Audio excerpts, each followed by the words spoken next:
هەڵبژاردن پرۆسەیەکی دیموکراسی و پرۆسەیەکە کە چەند هەڵمەتی هەڵبژاردن بە شێوەیەکی شارستانی بی ئەوەندە ئاستی لایەقی ملەتی ئێمە، شۆڕشی ئێمە، خەباتی ملەتی ئێمە، ملەتی خەڵکی کوردستان نیشان دەدات. و لە هەمان کاتیشدا ئێمە داوامان لە بەڕێز کاک فەهیم و ئەندامانی ئەنجومەن کرد کە هاریکاری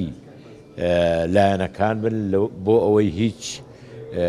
دیاردەیەکی نامۆ خراپ لە کاتی هەڵمەتی هەڵبژاردن ڕوونەدات هەم بۆ دهۆک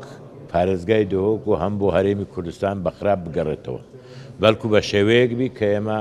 شانازی بە پرۆسە دیموکراتیەکەی خۆمان بکەین، شانازی بە هەڵمەتی هەڵبژاردن بکەین و لە هەڵبژاردننی وشا و ڕستە زمانێکی زبر بەکار نهێنین کە سبەی نەتوانین ڕوومان نەیە لەگەڵ یەکتریدا بنشین. و من پێم وایە ئێرە وەکو دەستگایەکی شەرعی، وەکو دەستگایەکی تەشریعی، وەکو نوێنەری خەڵک لە پارێزگای دهۆک دەتوانی ئەو دەورە ببینی لە ئارامکردنەوەی هەڵمەتی هەڵبژاردن بەو شێوەیە کە ئێمە مەبەستمانە.